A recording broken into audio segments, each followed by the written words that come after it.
Is everybody here somebody who's created a channel on YouTube? Almost, maybe, or thinking about creating a channel on YouTube. Okay, cool. That's what this presentation is really about. I'll give you an introduction to myself first. My name is Jake Chudnow. I'm from YouTube, specifically a group called The Next Lab. And what we do is we work hands-on with individuals, media companies, brands, with the idea of, with the question of what's working on YouTube, why is it working, and then how can we spread what we learn to everybody ever through outlets like this.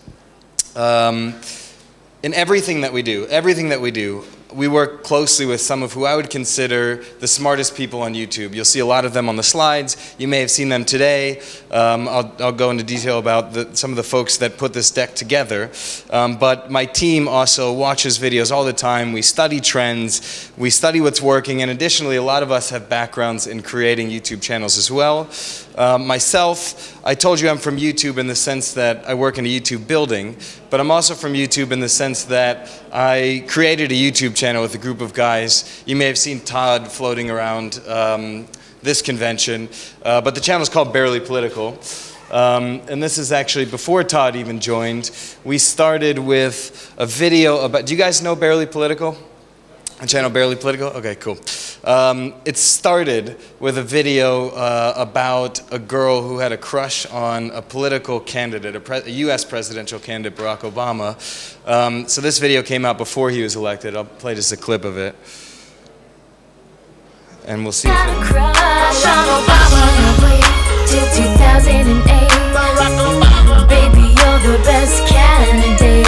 Up in the Oval Office, you'll get your head of state. I can't leave you alone, 'cause I got a crush on Obama.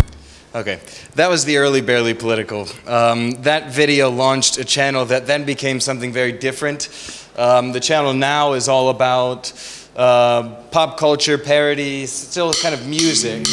This one's a heavy metal song about Candy Crush, but it's now become one of the most subscribed channels on YouTube. And I'm not alone in this. My team is generally filled with people like this. If you know a channel called Vsauce, I'm going to be talking about him a bunch. He's on the team as well, and a lot of folks on my team have a background in creating videos. So, what I'm going to talk about today is this. The fundamental things to think about when you're building a creative strategy on YouTube. It's a framework that we built for anybody who's thinking about launching a new channel or launching a new series or just thinking about, what do I have on YouTube? Is it working? If it's not working, what can I do better? To be honest, this used to be called the 9 fundamentals. At one point it was the 11 fundamentals. It changes all the time. It's built by a team, and we continue to shape and redefine it with our creators as well. But the point is that creative strategy like this isn't an exact science, and actually it's part of what I think makes YouTube so exciting, is a bit of unpredictability, that we don't always know what the next big thing is going to be. So it's not hard science, but after years of making stuff myself, after years of working closely with some of whom I would consider the smartest people on YouTube, studying top YouTubers, getting feedback on this deck from people like Mystery Guitar Man, who's in the room next to us, these are the trends that come up over and over and over again. It's a framework for anybody to use, again, to brainstorm ideas. Not all of them are necessary. It's not a checklist, but we see that the more people have these things, the better their channels do. So before I jump in, I'm going to talk about why this is an important thing to think about. I mentioned that I made stuff at Barely Political. I mentioned that this is the kind of things that we're thinking about now. This is also the kind of things that I was thinking about in Barely Political. Basically, the question is, what are the things that we are doing, what are the things that we are changing, tweaking to our channel, big or small, that made a difference in the way that people watched our videos? So basically building an audience. But because we knew then, and I know now, and this is kind of the point, that the right creative strategy can have a huge impact on a channel, a trajectory of a channel. And I think it's a lot of what, if you've made YouTube videos for a while in this room, or anybody on this slide, you see the same kind of path where they do a thing over and over again for a little while, and they change something, and then their channel explodes. That's what we're going to be talking about today, the kind of things that, that build audiences like that, and then actually taking it to the next step and thinking about how can we make that a repeatable strategy, do it over and over and over again. I think if you're in this room and you hear other people speaking about YouTube that are from YouTube, we're afraid to use the word viral. But that's actually what this presentation is about. It's just going viral over and over and over again with everything that you do and building a sustainable audience. Some of you guys may have been doing this for years. Some of you might be brand new. But I can guarantee that none of the ideas in these fundamentals are going to blow your mind. They're not new concepts. But what I do think is it's really helpful to have them all in one place. And if you're in a position like me where you're advising channels, or if you're working on your own channel and you're stuck, it's a great thing to revisit and saying, well, is there anything I could do differently to be more sustainable, to be more accessible? I'll give a lot of stories from Barely Political on how we did this, and we'll talk about other channels as well. Okay, having that said, these are 10 fundamentals. I'm only going to cover 6 of them, and then we're going to do some brainstorming ourselves. For those of you who just got here, I decided to change the format of this presentation, and it's not actually a presentation. I'm going to make it interactive. And I expect you guys to give me some ideas. I really hope you'll give me some ideas. I'll ask you for them. So as we go through the presentation, I want you to think about this video, which I'm about to show you. Let's just watch it. You're going to do a song for us, right? Yes, ma'am. Whistling on My Mind. Yes. Okay, let's hear it. Okay. Got this.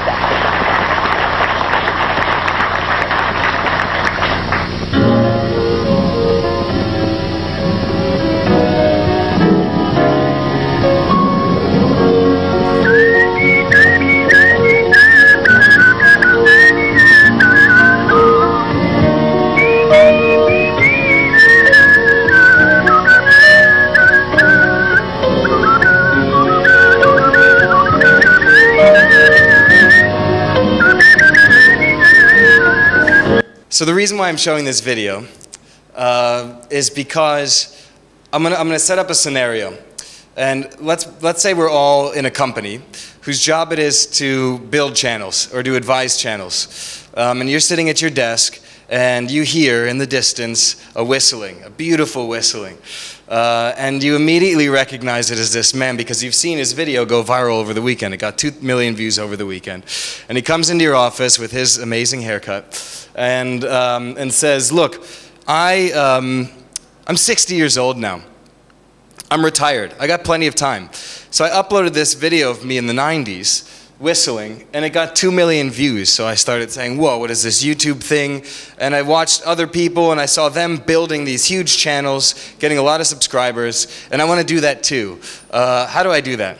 So that's the question for all of you. I'm going to go over these fundamentals and take a break. In every 3 fundamentals, I'll take a break, and then ask you guys, based on these strategies, how might you advise him to launch a new channel? Does that make sense? Cool. All right, let's get started with the first fundamental, which is shareability. The idea here is that views come into YouTube in large part from sharing. This is really, really different from most any other media source. Views come into YouTube from sharing. So it's really important to think about what makes a video, what makes a series shareable. Do you guys know Rhett and Link? This channel, Rhett and Link. They've been on YouTube for a long, long time. It's a comedy duo. They've been making 3-minute videos, short comedy sketches for years and years. They're some of the first big YouTubers. And they have this test that they put all of their videos through. They call it the Facebook test. And it's basically, when people share this thing, what's that one phrase they're going to use to share it on Facebook? When my mom sends me this video, what's the email subject line going to read? What's that one line? And if they struggle to come up with it, it's not an idea that's worth them shooting. It doesn't have to be 10 words, but I think this is a really powerful thing that a lot of us who make videos say, well, of course they're going to share it because the videos are awesome and I spent a lot of time on it. But I think it's an important next step to think, to become the creator, to become the audience for a second, to become the viewer for a second and think about what are the types of things that make me share something. And I'm not talking about watching a thing or even subscribing to a channel. What makes me actually want to share it with my friends? I would take that further to the next level and suggest that people share a thing first and foremost because of what it says about them. It's almost a selfish thing that when they share a funny video, like Rhett and Link's video, it makes them look funny for sharing it. Or when they share something that's really smart, when they share an educational thing like Vsauce, when they put it on their Facebook, it basically says, hey, I'm smart enough to know that this is an important thing to be sharing with you right now. They kind of use these videos to describe themselves in a way. And again, I think it's easy for us to fall in the habit of saying they're going to share my videos because they're like really awesome. But it's an important next step to think about what's going to get them to share it. And if you can think about it, you can just give it to them in the title. This is what we did at Barely Political, where there's a group of 5 guys all pitching ideas to each other. That was our process. Basically, we just all pitched ideas to each other. And in the pitch process, we made it mandatory that every single idea that was just in writing has to start with a thumbnail and a title. And if we had this video idea and we couldn't figure out, well, what's that title going to be, or what's that one thing that's going to make people click or share this thing, then we didn't even shoot it. That was our filter. It wasn't worth for us to shoot a thing unless we could figure that out. Do you guys know The Onion? It's a fake news site called The Onion. It's really, really funny. I recommend checking it out. But I spoke to the editor of The Onion, who said that his process is he just comes up with a title for it, because it's fake news. He comes up with a title for a story and then just gives it to his writing staff to write the rest of it. The rest of it doesn't matter. It's that the most important thing is what's going to get people to share this thing, click on this thing. And I think a lot of successful channels like The Onion, like Barely Political, like Rhett and Link, these people are thinking in this kind of way. What makes my videos shareable? Not just watchable, but shareable. 3 things that I think make a video shareable. Not exclusive. And you don't have to do all of these things. But the first one I think is the most obvious. It's being topical. Could lead to somebody sharing a video. This is all about jumping on trends, an election, an issue in the news, the Olympics. This is what Barely Political did, in the sense that if you know the channel, you'll be familiar with these types of videos. They're called The Key of Awesome. And basically, when Katy Perry's single hits #1, the team has already got a video together. We actually beat Katy Perry to a video once, a couple of years ago, when she released a teaser to her video so we could see what it looked like. It had a lot of candy in it. And then we just created the video before hers even came out, and we actually had a couple million more views than she did for a week or 2. And she referenced that in an interview even. But yeah, this is an example. This one specifically is about Katy Perry not understanding what her own song lyrics mean. I'll just give you a short taste. I am a witchy dark horse. You don't understand metaphors. Yes, I do. It's what happens when you metamorph. I took a course in word on the tray. Okay, she doesn't understand the lyrics to her own songs, is the joke there. But you could see it did fairly well. It just came out, it doesn't say, it came out 2 weeks ago and it's already at that point. I think in large part because these are things that people are sharing anyway. The new Katy Perry song, and if you can kind of jump on that, I'm not suggesting everybody go make Katy Perry parodies, but it certainly worked in the case of Barely Political. You don't have to be topical. Another way that I would suggest videos become shareable is if they're relatable. This is BuzzFeed's strategy. Do you know BuzzFeed? BuzzFeed is genius at it. Whether it's a broad topic like being in your 20s, or it's a really niche thing like people who wear gold watches. If you can connect with people in some way, they're much more likely to share it. BuzzFeed, again, wrote basically a whole book on this. This is their site. And they have articles like 39 things only people who live in Hong Kong will understand. 10 things only Muscovites will understand about taking the metro. Or 26 struggles only people who are constantly hungry will understand, which I'm feeling right now because I missed lunch. So I'd click on that article and share it with you all, of course. It'd be great, again, because we're not just thinking about what's making people click, we're not thinking about viral in the sense of a one-off, we're thinking about viral in the sense of consistently gaining a lot of views. Wouldn't it be nice if they turned this into a series? Well, they did. It's their list series. And it's doing really, really well on YouTube. There's a lot of these videos that have hundreds of thousands of views, if not millions of views. And they do it over and over again. 13 things only siblings will understand. Or 15 problems only tall girls understand. If I was a tall girl, or maybe even something even more niche. Do you guys remember shit girls say? That whole phenomenon of shit girls say. So one of my coworkers made a video that got millions of views. He's Sri Lankan. And he dressed up as his mother, and it was shit Sri Lankan mothers say, so it was really specific. And it was funny to see him dress up as his mother and have this funny voice, so everybody could appreciate it. But if you were Sri Lankan and you grew up in a Sri Lankan household, I think if you saw that video, it'd be really hard not to share it with your cousins or your siblings or maybe your mother if it wasn't too offensive. So this is the idea that things that are relatable, highly relatable, also become shareable. You don't have to be topical or relatable. You could just straight be valuable. Try to provide practical value to a viewer in a way that's extremely helpful. How-tos, tutorials, things like this do really, really well on YouTube, and they get shared. This one I think is really funny because 730,000 people watched a video tutorial on how to screw a light bulb in. But these are the kind of things that do become shareable. Makeup tutorials, how to fix your boiler in your home. Those are the kind of things that are just valuable. They don't have to be topical or relatable, just straight up valuable. So that's shareability. All of the examples I just showed kind of nailed one aspect of what makes a thing shareable, but I think it's important to be thinking about the next step. Which is not just making a one-off video, but how to incorporate all those ideas into a format that's repeatable, that you can do over and over again, like epic rap battles, or Kids React, or Bad Lip Reading, or Vsauce 3's Fact Surgery, or The Key of Awesome. If you don't know any of those, I'll go over some of them. But I think it's really important to make that point that this isn't just about what makes people click on a thing, it's about what makes people come back and subscribe and be loyal. Okay, that was shareability. The next one is, and keep in mind the mullet whistle guy for shareability. So topical, relatable, and valuable. The next is conversation.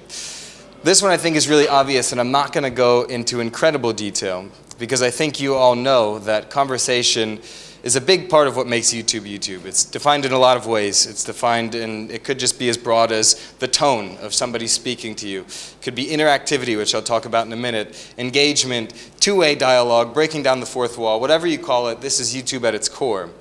I'll go over a few examples and then we can talk about why they're powerful. Do you guys know the Lizzie Bennett Diaries? It's a great example of a kind of a conversational piece of work. But basically, it was created by the Vlog Brothers. If you know the Vlog Brothers, they've been around on YouTube for a long, long time. They're kind of leaders in the YouTube community. And they created this series with the intention of engaging young people in literature. So what they did was they took a classic novel. They took Pride and Prejudice by Jane Austen, and they turned it into this vlog-type format where and they added an element of conversation where Lizzie Bennett is the name of the character, and she's speaking directly to the audience. I'll let us watch it for a second, and then we can talk about it. Just so you can get a taste. We're only going to watch 10 seconds. It is a truth universally acknowledged that a single man in possession of a good fortune must be in want of a wife. My mom gave each of us one of these last Christmas. I have yet to wear it, ever. Who am I? I'm a 24-year-old grad student with a mountain of student loans, living at home and preparing for a career. But to my mom, the only thing that matters is that I'm single. My name is Lizzie Bennett, and this is my life. This is Lizzie's life. So every week she comes back and kind of speaks directly to the camera. You guys have seen this format before. Some people call it vlogging. But they took it to the next level. And it wasn't just on this one YouTube channel. In fact, it took place across a lot of YouTube channels. Every single character had their own channel in it. And it didn't even just take place on YouTube. It took place across a ridiculous amount of platforms. So that if you tweeted at Lizzie or if you tweeted at her friends, they tweeted back at you in character. Or when Lizzie breaks up with her boyfriend, all the pictures on her Pinterest become very sad and lonely. And He's that girl that is pretending to be Lizzie Isabella. Yeah. Is this an actress? It's an actress, yeah. It's just like it's production, yeah? The entire thing is scripted and it's based on a dramatic novel, a classic novel. But what the Vlogbrothers did when they created it was they transformed it so it became kind of this conversational piece and not just a piece of literature, but it was actually interactive in a sense. But yeah, these are the kind of things. These are all the kind of things that build loyalty and a sense of community within an audience and show the viewers that what they're watching it's as much for them as it is for you. It's not a place where you dump your videos. It's a place for everybody to kind of congregate and be speaking to each other in this way. That's an example of a format that was conversational at its core. But there's been some other successful YouTube channels. Do you guys know this one, Conversations with My 2-Year-Old Daughter?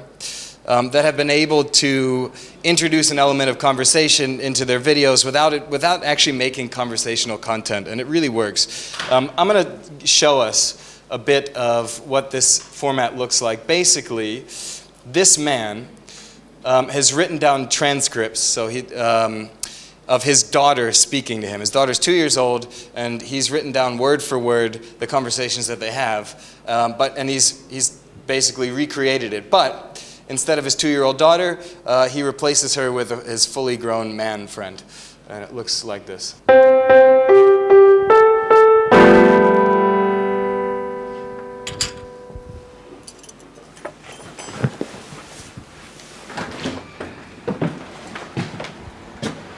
Hey.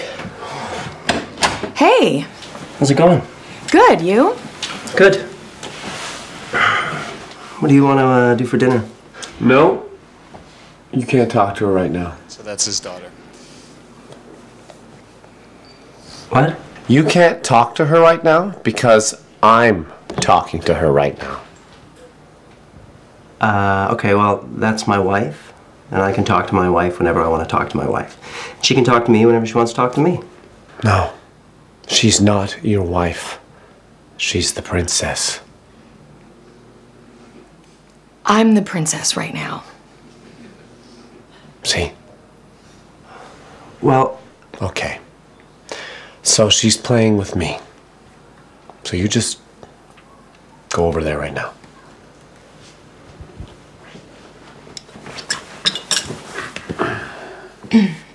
Look how much fun we're having.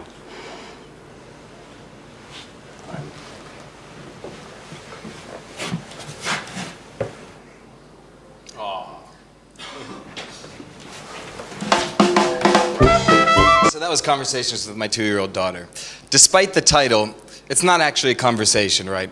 It's a sketch. There's no element of talking directly to the camera like we saw in Lizzie Bennet Diaries, but what happened was when this video came out, and it didn't used to be called Conversations with My Daughter Part 1, it was probably meant as a one-off thing, I don't know. What happened was when the video came out, and it did really, really well, it got 1 million views overnight, he came out with this video that said, "Oh my God, thank you so much. You have no idea how much fun it is for me to be sharing the comments you're leaving on this video with my daughter and my wife, and we're all getting a kick out of it, and just wanted to say I really appreciate it." I don't think that he saw this presentation and said, "Oh, I gotta be conversational in some way."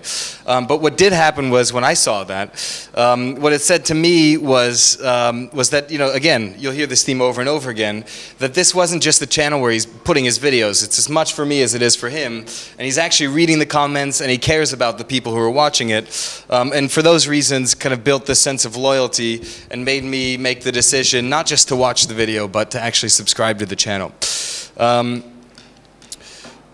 Yeah, do you guys know the Vice channel? Vice News, Vice.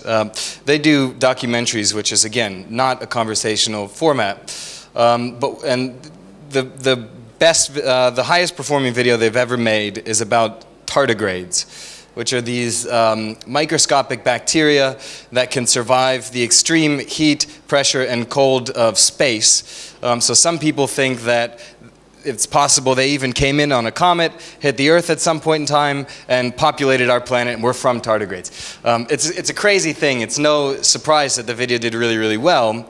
But what they did was they said, let's take advantage of what makes YouTube, and they brought the scientist that they interviewed back in their studio, and they had him answer all of the best questions from the comments. So they had a follow-up video that just had him answering the questions from the comments. So again, another way that folks are able to add this element of conversation into a format that's not necessarily conversational. Again, this is YouTube at its core, and I would say this is the difference between gaining an audience and getting fans, real fans. I'd like to think that a lot of people in this room already know how to gain an audience. Maybe some of you are experts at it if you've built popular YouTube channels, but audiences listen. They're listeners. You could all close your eyes right now and you'd still be my audience. But fans, I think, are different. Fans are willing to follow you from video to video. They're willing to follow you from platform to platform, as we saw with Lizzie Bennett. And this is what YouTube allows, that community and those subscribers that make YouTube what it is. And they're not just passively subscribing to your show. They want to be your friend. They want to be your friend in the same way that they would add you on Facebook, and they will if you're popular enough. But people should feel like they can come up to you in the hallways of video people and ask you questions and be able to get an answer. It shouldn't be, oh, well, you know what, my writing staff wrote that, my script writer wrote that, so you're going to have to ask her. They expect you to know these things. And this is the difference between building an audience and creating fans. And it's not just my opinion. I think a lot of the most successful channels on YouTube, the fans will know them in this way. So SciShow or SourceFed are both YouTube channels that are based around a team. There are central hosts, but because they have a large team, what they've done was actually introduce you to every single one of their team members so that the cameraman has a day, and there's behind-the-scenes tours, and you know what their studio looks like. They're not just speaking at you. We're all, you know, they give the sense that we're all kind of in this together. Okay, that's conversation. So think about that with this whistling mullet man, how we might be able to add an element of conversation to what his new channel is going to be. For those of you that walked into the room recently, I'm going to be calling on you and expecting you to come up with ideas for a video I showed earlier of a man who is whistling. I'll show it again right before we do the exercise. Okay, the next fundamental, the third fundamental, is interactivity. So this is really similar to conversation, but it's different. It's a step further. It's is there a way to actually involve the audience and make them a part of the content? So not just speak with them, but make them a part of the content. And I think this is something you can do on YouTube that you can't do in a lot of other places, although we are seeing TV folks kind of mimicking this YouTube-like activity. But the point is the fans love it. They love being a part of the show, and they love having a say in what you're creating. I'll show a couple examples of this. These guys built a series on their channel around making music videos where the lyrics are written entirely from the comments on the video that came before it. I'm going to play it. It's going to be really loud and like thrash core, so bear with me, but I think you'll find it to be really fun.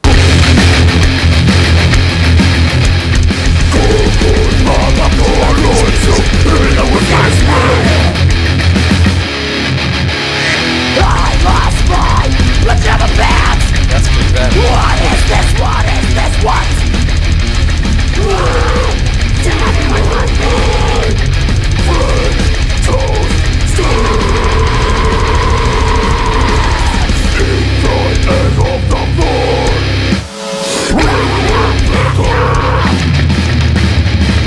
You see what's happening.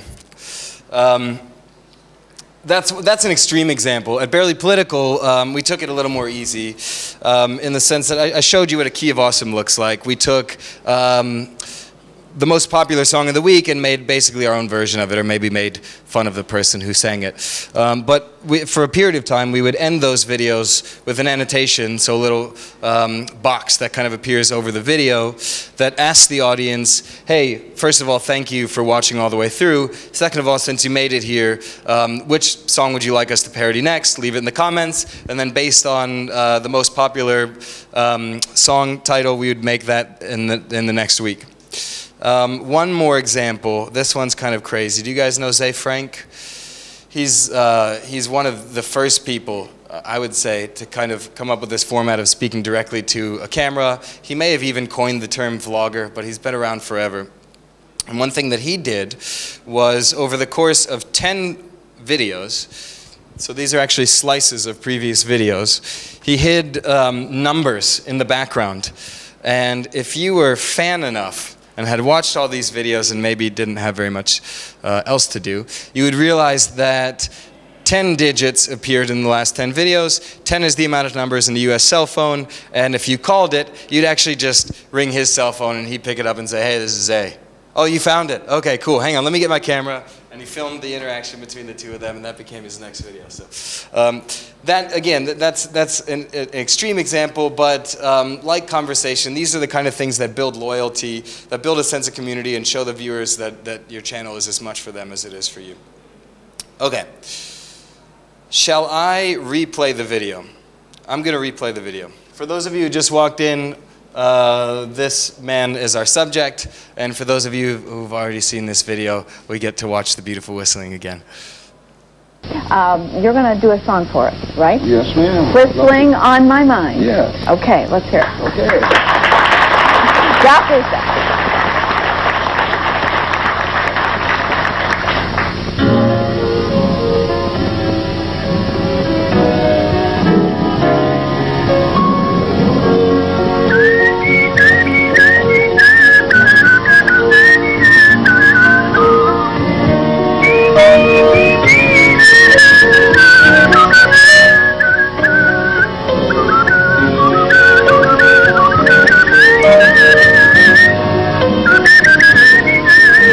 The reaction. So again, really quickly, the task is this man's walked into your office.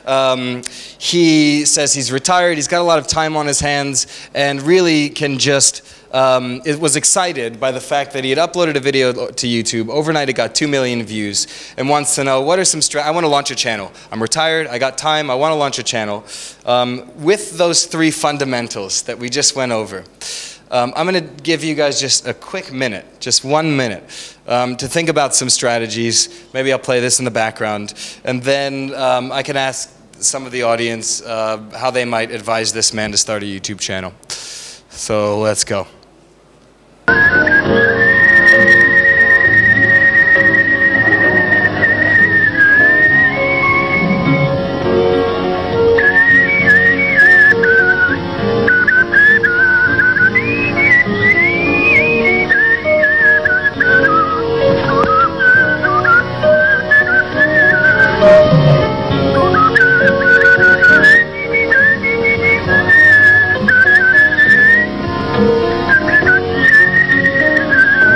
Is that enough time? Does anybody want to volunteer themselves? Maybe starting with shareability.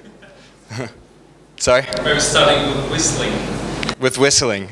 Okay, we can start with whistling. What do you got? I would suggest that this person sings different songs, maybe just like modern songs that were released just for a few, 3 days ago. It's like Lady Gaga hits and some kind of that.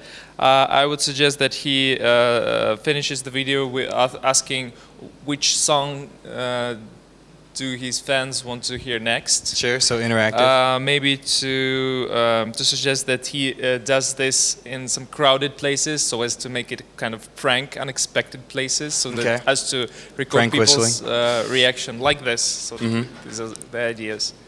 Great. Go ahead, yeah. Yeah, I totally agree. I would have sent him to sort of a tour to sing this kind of song in front of different audience, like children, elderly people, Playboy models, animals, I don't know, cats, and to catch the reaction, because his singing is kind of, for now it's fresh and it's kind of wow, he sings, but it can't last for a long time. I think if he keeps on posting his whistling again and again, I don't think that he'll keep the audience. He might attract them, but he might lose them very quickly. So I think that the funny thing is the reaction to his singing, and I think we can work with that. The reaction. And is there a way that you might suggest he adds an element of conversation to what he's doing? Oh, yeah, I don't know. Maybe just, maybe I'm bullshitting, but still, maybe he could assign some of musical answers to some, I don't know, female problems, other people problems. People might ask him some questions and he might answer in this specific form. I don't know, I'm just... so to make it relatable for a specific niche of people. Yeah, sure, I like that. Do other folks have ideas? So we got whistling some top hits to become topical, which is shareable. I like that one a lot. Maybe he can do whistling covers of songs, whistling pop songs. Again, remember, in shareability, one of the things that might make a video shareable is being valuable. So one thing he could do maybe would be to do whistling tutorials, teaching you how to whistle like him. I've never seen anybody whistle like that before. I can whistle, but I can't whistle with my mouth open the way he does. I'd like to learn. So kind of tutorials, how-to videos. With conversation, maybe he could tell people the stories of how he got started whistling. Maybe he could tell them that thing was in 1999. I was so nervous that after the fact I went backstage and I got sick. Some kind of thing, something about his childhood, what inspired him to whistle. That time he whistled on the streets in Moscow and something weird happened. Interactivity, maybe we could introduce the idea of audience challenges. So I'll whistle anything. Anything. Flight of the Bumblebee. Tell me the hardest song you could possibly think of to whistle. I'll whistle it no matter what it is. Or maybe involving them in the content itself, featuring them whistling, featuring other YouTubers around the site that he likes to see whistling. Okay. I'm going to have to speed this up a bit because we're only at the third fundamental. But the next one, I'm moving on, the next one is consistency. I think this one's really, really important, basically. The question is, what are those strong recurring elements to this idea? Are there strong recurring elements to this idea? Because remember, this presentation isn't just about one-off videos, it's about a series. So being consistent is really, really important, and I think a lot of top YouTubers would agree that consistency is critical to their channel's success, though they might define it in many different ways. I'll go over that. But the big idea here is that viewers tend to subscribe and return to consistent voices, faces, and most importantly, I'd say formats. I'll give you an anecdote, a personal story. Whenever I speak to somebody about YouTube, maybe I'm interviewing somebody for a job, or I'm speaking to my cousin's daughter, and they tell me about a video they like or a channel they've subscribed to, I ask them, what made you subscribe to that channel? So not just watch the video, not just share it with your friends, but what actually made you subscribe? And I think everybody in this room should go do this, and I think you'll be surprised to hear that very few people say, I subscribed because it was awesome, or it was funny, or it made me cry. They subscribe because they watched a video, they liked it, and then they went to the channel to go find more, and it turned out that this is the thing they do. Maybe on their channel banner it said, hey, this is the thing that I do. I do it every Wednesday.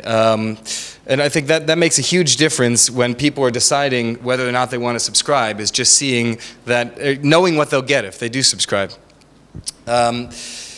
Some channels start with a really strong recurring format. Do you guys know bad lip reading? It's great stuff. This video is a little outdated, but I'm still showing it because I'm on stage and I get to show whichever video I want.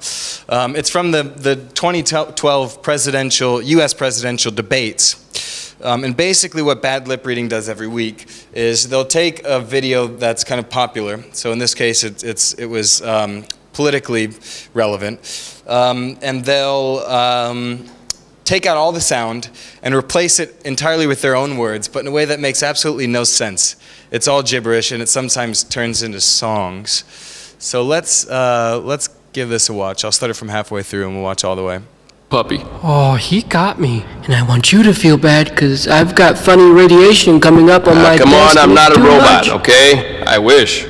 Then I could go higher and you could rotate my arm and send me whooshing into space. Can you hear me? No, Matt, shush, because the sofa bears don't know. Go right off, and I'll defeat 17 bears while you're gone. But first I want you two to turn and look at each other. Yeah. Oh, now that's nice. Just stare deeply into each other's eyes. Yeah. Good. Now say the first thing that pops into your brain. I don't want to touch sandpaper. I like the whiz. Okay, all right. Now I want to try something. What do we go? Let's go.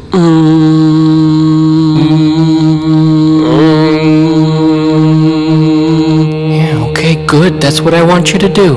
Now follow my lead. I'm jumping in a pimento shower. I wanted the music first. In the tragic square of the Fresh Prince, there went a perfect brown baby. The guards can see we're all out of weapons, no machetes. Lotion, raw bruises, lotion, raw bruises. Drink or sip, a wench in our hotel. Both government anchovies, when they laugh at you, you'll drown. Eye of the sparrow, this girl slipped on my arrow. I love you too, okay? I want you to turn and look at me. Ahmed? Yeah. He's asleep. It's party time, chumps. I watched it all the way through to the end so I could show you this. To the point of consistency, they end with this screen, where basically it's links for you to click on their other videos. But what they're doing, aside from giving you the option to watch more, is just saying, hey, there is more. We don't just do presidential debates. We did do some more political stuff, but we also did the most recent Twilight trailer, and we did a Coldplay music video, and a Michael Bublé, however you pronounce his name, music video. And this is a thing that they do every week. And if you go to their channel, and their channel banner says, hey, this is a thing we do every week. Even if you don't do that, YouTube says it for you in places like related videos. Because this is a consistent format, everywhere where YouTube is showing a video that also belongs to them, you can see really clearly that, okay, I understand what this channel's about. If I want to see more, I'll subscribe. That is an example of a channel that started with a really strong format. But as comfort for anyone in the room who didn't start with a really strong format, that's okay. There's a lot of other channels that have started that way as well. Do you know the Fine Brothers? The series, the React series, is their most popular at the moment. They've been around since 2007, but this is what's taking off right now. Basically, they'll have kids, teens, elders watching YouTube videos, and you see their reactions, and they're endearing or funny, and they're just generally fun to watch.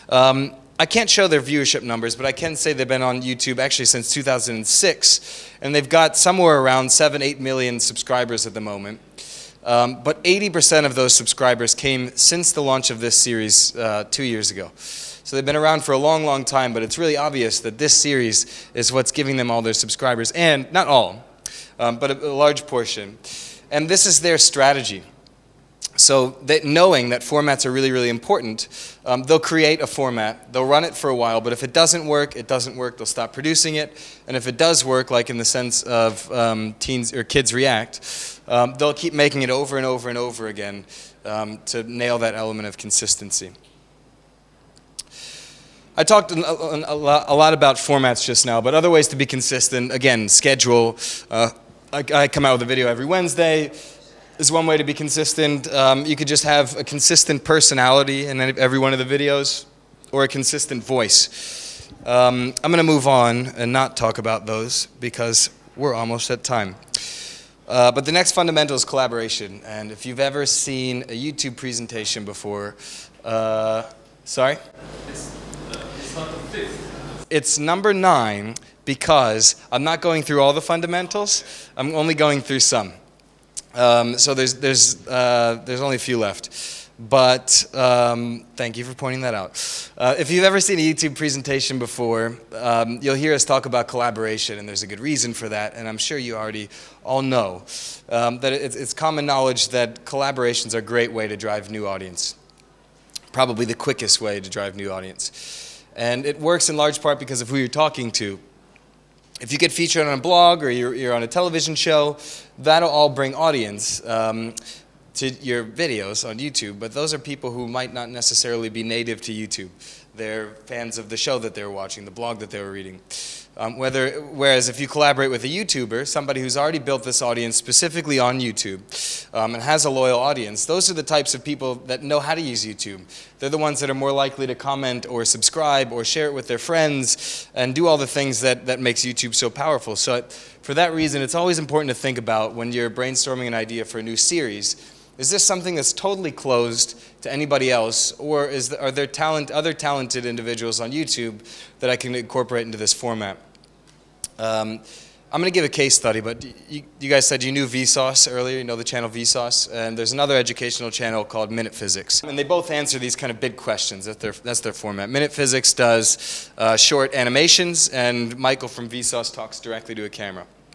I'll show this and then talk about why it worked, but basically the background is, because we're not going to watch the whole thing, Michael, Vsauce, made a video about gravity with the question, if I shot a gun on the moon and stood in the same place for long enough, is the gravity low enough that the bullet could go all the way around the moon and shoot me in the back of the head? The answer is yes, actually. So he went through why that is, and then got into a whole discussion on gravity coming from this core at the center of our Earth. But what if there was a hole through the center of the Earth? What if you jumped through? Would you shoot out the other side? Would you get stuck in the gravitational field in the middle? And then to answer that question, Henry comes in with his kind of animation style from Minute Physics and says, to know, you're going to have to come over to my channel and we'll see what happens. He goes through this thing about jumping through the Earth and then gets into gravity and then says, and then Michael comes on and says, but what if you shot a gun on the moon? What would happen? Let's all go to my channel and figure that out. So I'll just show you how they did it, because this is one of my favorite examples. But it also makes you realize how close together we all are here on Earth. Of course, to get from one side of the Earth to the other, you have to fly over half the sphere. So what if instead there were a tunnel through the Earth? Let's jump over to my channel, Minute Physics, to see what happens. Click here, and I'll see you on the other side. So hopefully you guys can understand that. I'm sorry for the audio. If you clicked over to Minute Physics channel, the end of the video would look like this. Okay, so back outside of the Earth, we wouldn't really notice much difference, at least not from a gravitational perspective. Falling things would still accelerate at 9.8 meters per second squared, a baseball would follow the same trajectory, and the moon would follow the same orbit around the Earth. Hey, Henry, let's go to outer space right now. Bring your gun. This will all make sense later. Go on. Oh, and you're coming too. Click this annotation to go over to my channel, Vsauce, to see the rest of our adventures. I'll see you over there. Okay, so it's a great example. It's a great example for a lot of reasons. First of all, it was done really, really well. They obviously put a lot of effort into thinking about how can I make a video that if you get to the end of it, there's no way you're not going to watch the next video. I think they did a really good job at that. And it worked really, really well. The week after these videos were released, they were the top 2 most subscribed channels on YouTube. There's a lot to learn from that as well. I won't go into detail, but I think this kind of shows the best of what collaboration has to offer. I'm going to talk briefly now about, because I do work with a lot of people on building collaborations. I've seen a lot work really, really well, and I've seen a fair amount not work very well. So I'm going to go over the 2 things that I think are really important when you're thinking about a collaboration. The first one is that it's the right idea. So that there is some sort of topic that the audience of both of those channels can share interest in. That if you're, sometimes I'll be working with a brand, and say they launched their food brand and they launched a cooking channel. And I tell them collaboration is really, really important. And they'll say, okay, who's the #1 YouTuber? I'll have them in my video. And I say, look, you could try. So they'll email a YouTuber and say, hey, do you want to be in this video that has nothing to do with what you do? And they'll say no. And they'll say, well, I'll pay you. And then they say, okay, fine. Not all the time. But and then that channel, maybe they're a singer, and they'd come onto this cooking channel, and all of their audience follows them to the cooking channel because they built loyalty in their audience and they want to see everything they do. And then they get to this video, and they're not singing, they're cooking about food. It's a little awkward because it just wasn't the right fit, and not only does that audience that all came over to the video not subscribe, they might actually leave negative comments, and it just totally backfires. So I think the first piece of advice I'd give to anybody looking to set up a collaboration is make sure it's the right idea, one that shows the best of both channels, and that the audiences of both of those channels are maybe people that might actually get along in real life. The second one, which is why I showed this, well, the video I showed, was it's really important to nail some element of solid promotion. It's not enough to just say, when a video ends, say, sorry, when you're done shooting a video with somebody, to say, okay, now can you go like tweet that and stuff. That will work to a certain degree. But I think the collaborations that you see working the best are the collaborations like this, where they're actually thinking about this in the production phase. They're writing the other channel into the script. They shoot something that's in relation to the reason why you should go to that channel.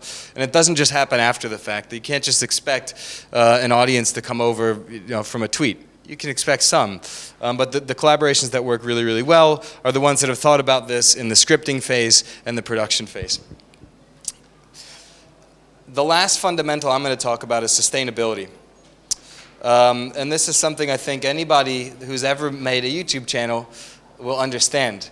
That the question is, if an audience loves it, can you make more of it? Basically, the question is, if your video does really well, if your series does really well, do you have the resources, the actors, the location, the budget, the time to keep on producing these things over the long haul, to keep on making it over and over again? This goes back to the point of a lot of the points we've been discussing on how important it is to have a series, not just one video, or to be consistent in your series. You have to be able to do it over and over again if you want to do that. And it's something that I think a lot of us get into trouble with.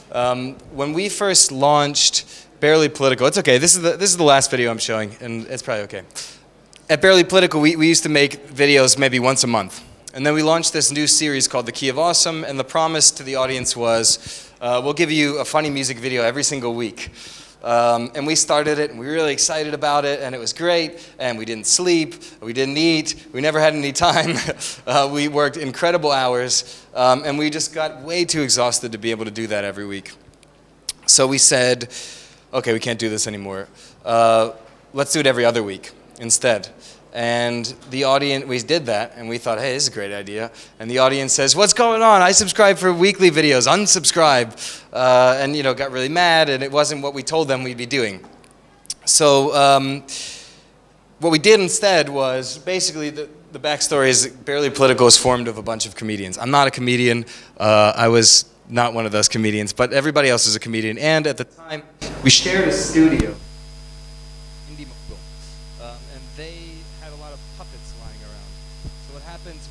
You get a bunch of comedians who are on a set, and as you guys all probably know, when you're on a set, there's a lot of downtime. So in the downtime, you get these comedians screwing around with the puppets. We were giving them names, we were making fun of each other through the puppets, and somebody thought, hey, maybe our audience would actually appreciate seeing this. So we started filming it, and we gave them names, we gave them personalities. The video I'll show now is about the puppets in the office, and there's this one puppet who's a duck, and his name is Gary, and he has an addiction to a drug called quack, which is a play on words, on English words that I hope translated, but I'll show you what that looked like. So this pit bull video is doing Jesus, don't do that. We're sick. Well, are you guys dehydrated? I've never actually seen you drink water before. We need 10 bottles of Flintstones Vitamin medicines and baby aspirins in the biggest bottle they got. Man. Who wrote this? I'm not going to show this video. Basically, you get the idea. You had my kids getting drugs for you? I ought to kill you! Nah, man. That's Todd, who you'll see walking around, which is why I chose this video. This is actually later into the series. It used to be a fun, sustainable thing. We actually started putting way too much effort into it, and then we had a problem with sustainability again. That was the way we remained sustainable. The Fine brothers have a really great quote about this. They kind of take it to an extreme. But they said that if we can't get more than one episode out of shooting this thing, it's not even worth shooting because we won't be able to sustain it.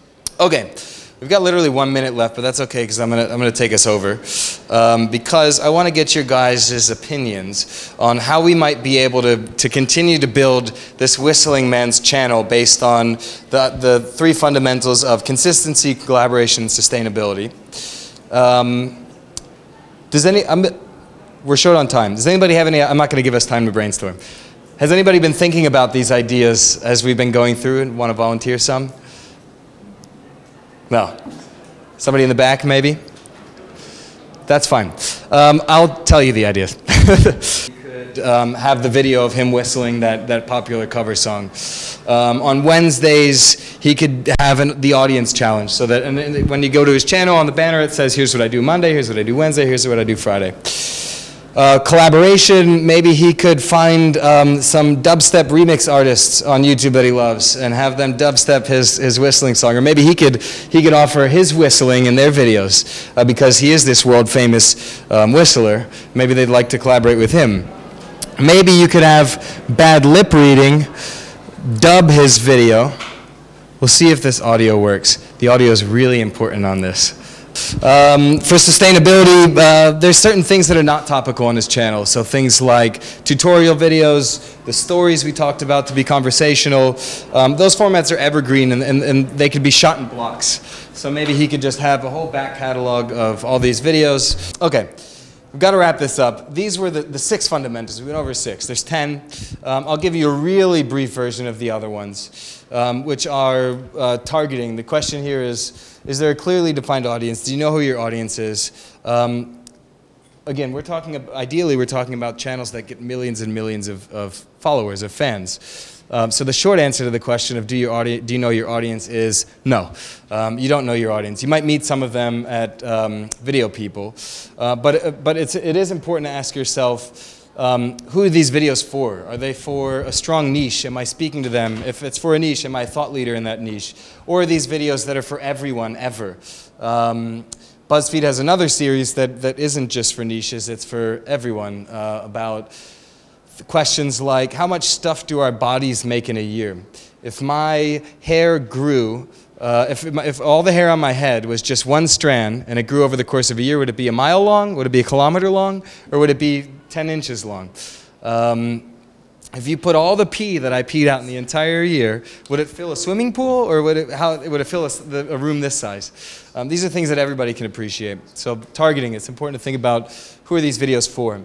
Discoverability is another one. We kind of covered that a bit with shareability, but it's thinking, is this the type of content that's going to get found through search, through related videos? And then the last one is accessibility. So if you've ever made a channel on YouTube, you'll know that a significant portion of the views come from related videos or come from outside of the context of the channel. So for that reason, it becomes really important that a new viewer can appreciate every episode. And I wouldn't want to discourage any new series that had to do with kind of recurring themes or a script, but it is important to think about a lot of the people that end up watching your video, if it does really well, are people that might not even know your channel. And the last one is inspiration. I started this presentation by saying that this wasn't a scientific presentation. This isn't science. And if there's any one of the slides, any one of the fundamentals that's the least scientific, it's this one. But I also told you I put this together with a team, and some of that team are the YouTubers that we featured in this presentation. And they all agreed. They all told us that this is the one that you have to have in. And we've heard it before. Do what you love what you do. But I think on YouTube, more than any other place, it's really, really important. That, again, we're talking about series that ideally would reach millions and millions of people. But it's easy to forget. It's easy to forget that even 1,000 people is a lot of people. That's way more people than would be able to fit in this room. But at the same time, if even 500 people, if we created a video and put a lot of work into it and it only got 500 views, we'd say, oh crap, what did I do wrong? But it's easy to forget that's a lot of people. This is people in every continent watching your videos on all sorts of devices in really strange places, or awesome places. Their laptops, their phones, and most of all of your jobs, or maybe not, but some of all of your jobs will be full-time YouTubers. And for that reason, I'd encourage you, if you're an individual, to make videos about things that actually really excite you. Because so much of what makes a YouTube channel is authenticity, and I think fans will be the first people to call you out on, hey, you're just making these videos because they work, or I can tell you're not excited about it anymore. So I think, again, this is all about what are the things I can think about when I'm brainstorming a new series, thinking about, is this something that I'll even want, that I care about doing, that I'll even want to do? Because being excited, being contagious in your excitement happens to be a key factor in building audiences. And if you're not an individual, if you're part of a company, I'd encourage you to find talented individuals that really care about the mission of the channel.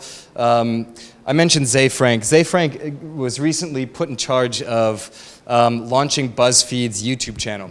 So all the video stuff that they do is run by Zay Frank.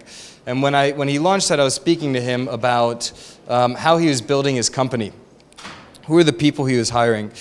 And he said that I would never hire somebody who only knew how to direct or only knew how to write.